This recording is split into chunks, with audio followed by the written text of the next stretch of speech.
Last night I got the fuel pump installed, the electric fuel pump.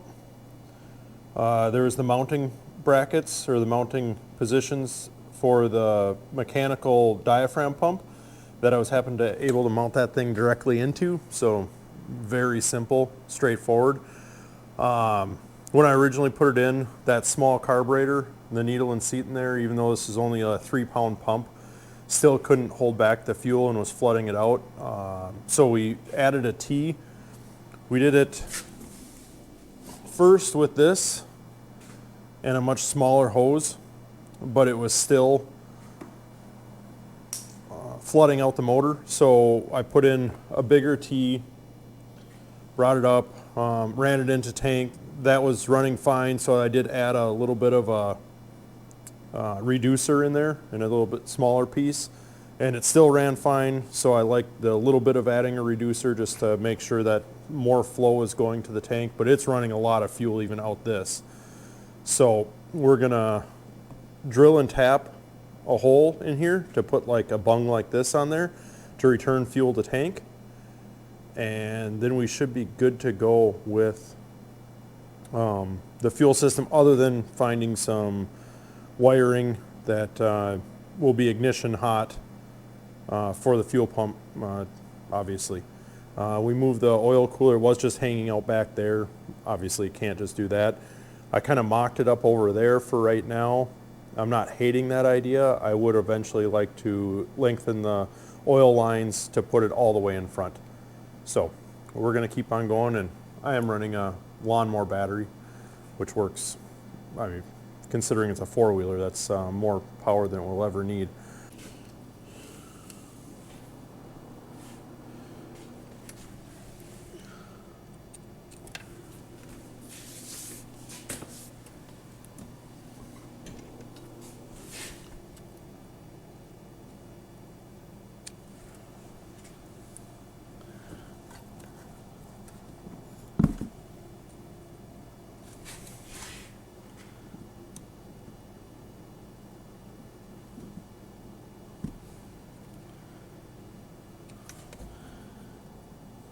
Been a while since I've worked on this thing, and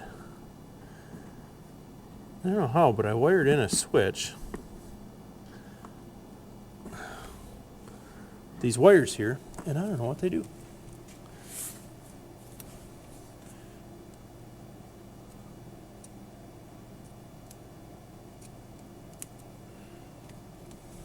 Okay, so I happen to know all these with these connections on here. These are headlights. So that I know. This is supposed to be auxiliary power, but I'm not getting anything.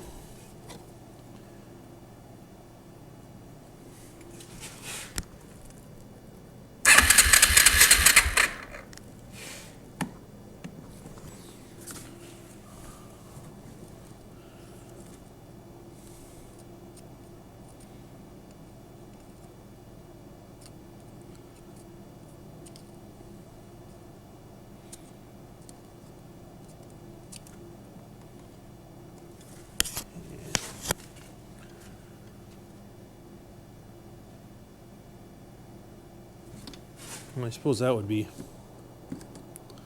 an easy thing to take off of. Obviously the start button is going to have power. What else do we have here? That's that.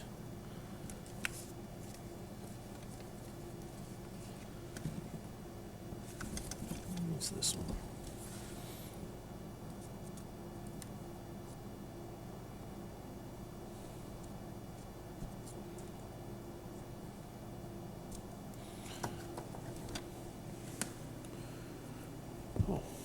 That would probably be why we weren't starting. Didn't even think about that. Okay.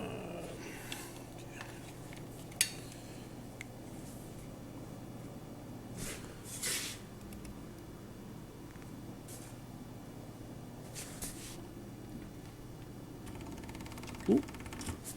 The whole reason why I put that clamp on there, that fuel line, was so I didn't spill fuel, and still did it.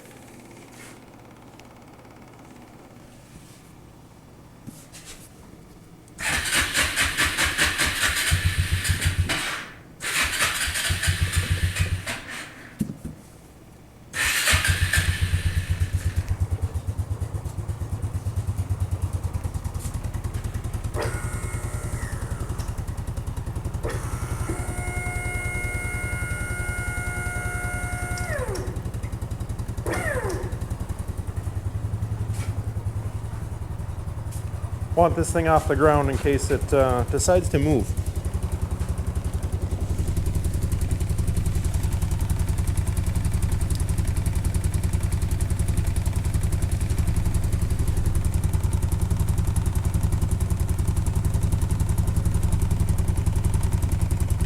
That button.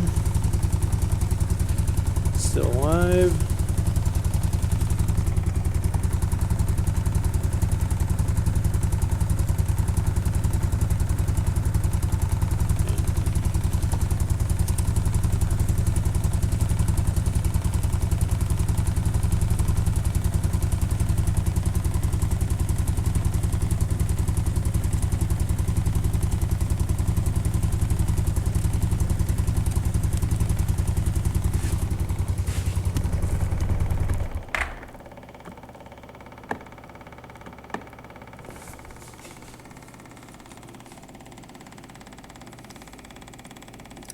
So orange is also alive. Honestly, I think it's going to be easy just to take it off of this. All it's really doing is signaling the start key. Unless I can find something else that's...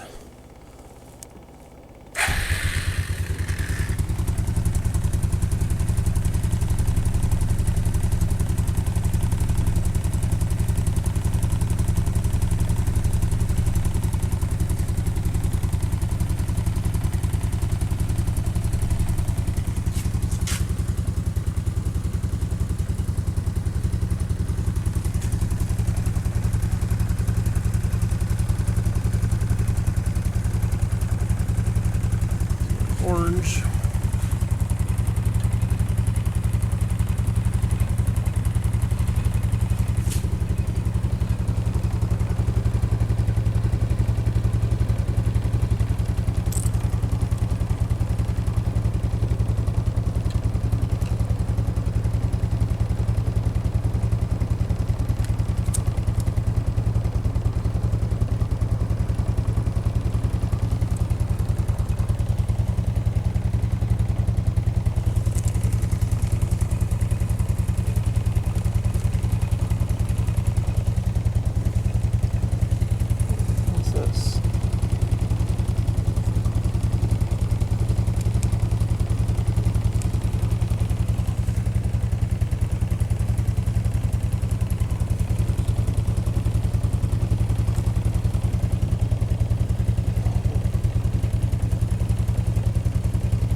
So I got a couple of plugs here.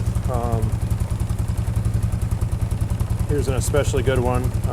Standard 2-wire, you know, the 2 sides of a trailer plug that is making power and ground.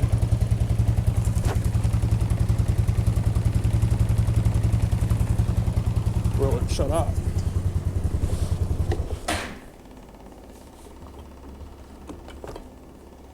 Yeah. So maybe we'll just hook onto that, run that over there, and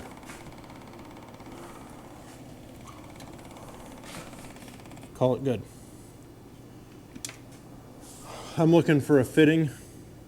So I was doing like this, but I'd like a 90 degree so I can put it in the top of the tank and then have it lay sideways, kind of like the one over there. I don't know if you guys can see it or not.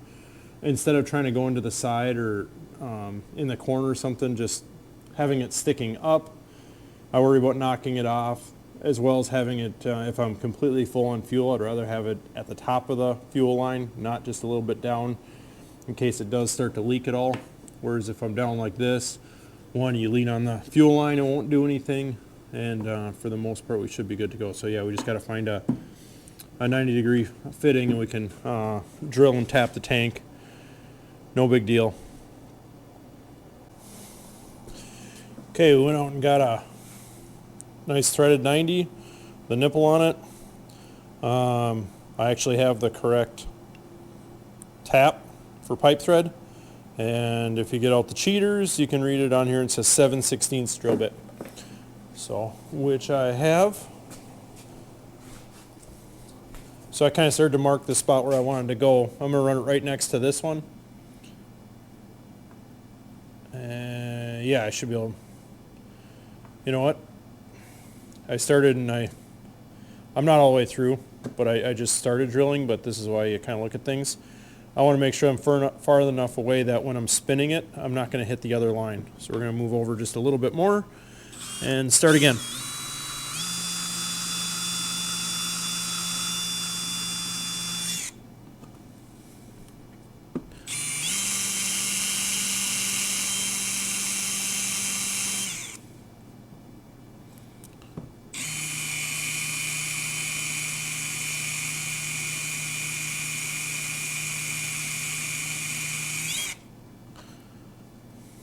I'm just cleaning off the drill bit, so less chance of some of the stuff falling in the fuel tank.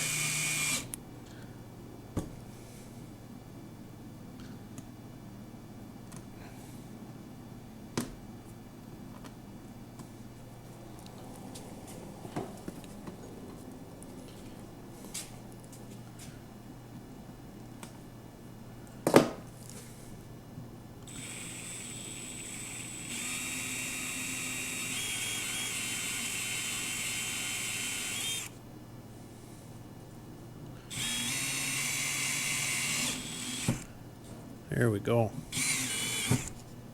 Perfect.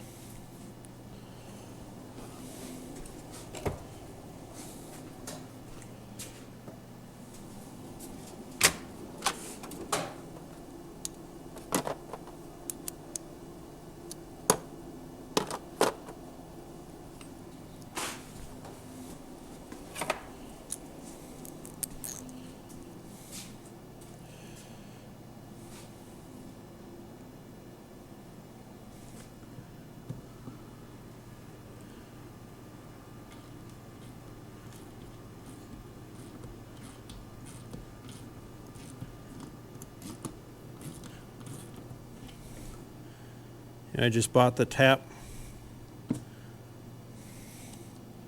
sockets that fit on the square in the Snap-on, man, and I still haven't brought them home. Still at work, which doesn't do me any good there. But a 12-point works just as good.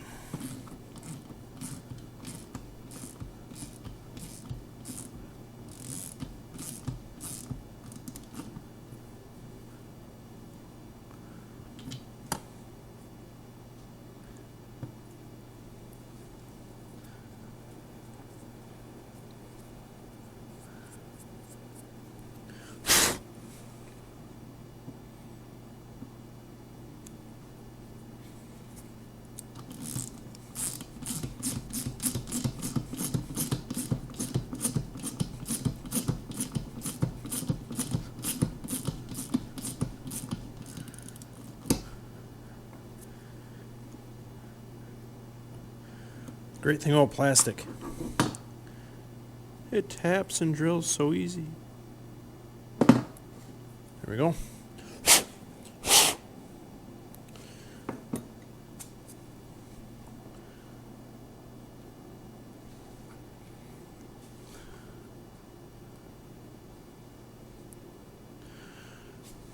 Normally I'd say we'd have to worry about Teflon tape or something else like this, but plastic on plastic, with the way that this is, I don't think it's going to be a problem. And we still are a little tight on this, but oh, come on.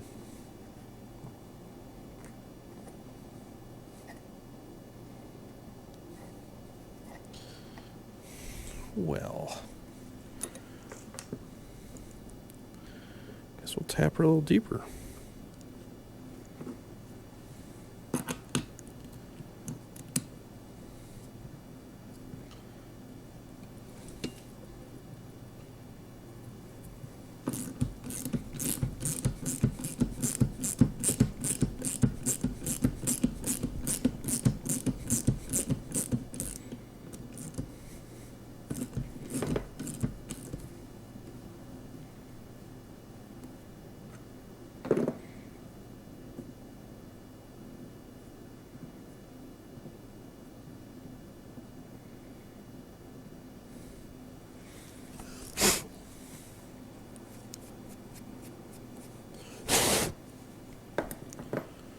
Try that again.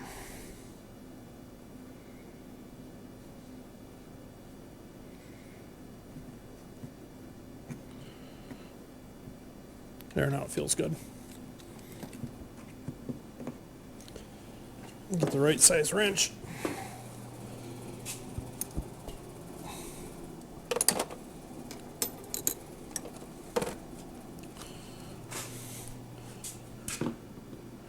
Normally I wouldn't worry about a wrench, but with these things being plastic and everything else, I don't want to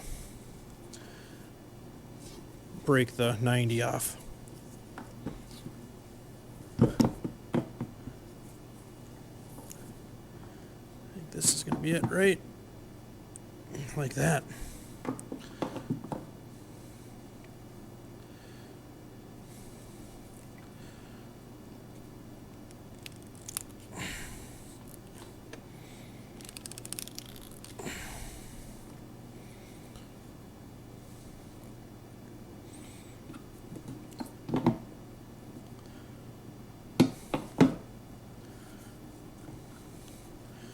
Give it another couple of pliers.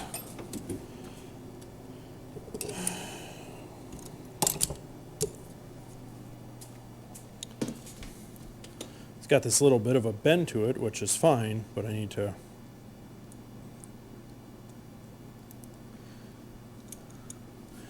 have it work for us a little bit better. There we go.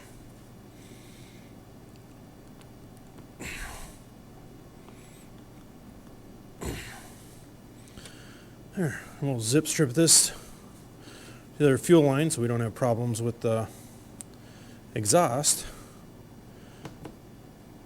Perfect.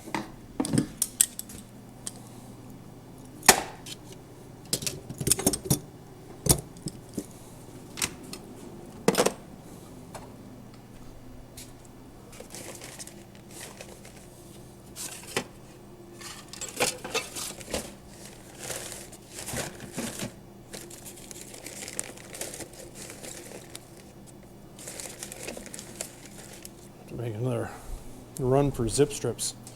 So normally I like black ones. I think they handle up better to UV and heat. But for now, white ones will work. We'll get them replaced when we get some more.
So I still got to find our piece of wire, but yellow's negative.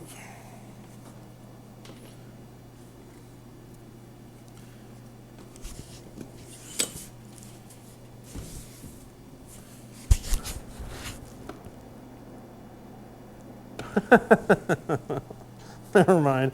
Battery's disconnected. It's out. It's because I'm redoing all of that as we've seen before. But one more thing done. Everything I'm doing, pretty much, I'm just procrastinating to do the brakes because I want it to be right, and I haven't quite figured out in my head of how that system's going to work. But we'll keep on working, and that's going to be the next thing.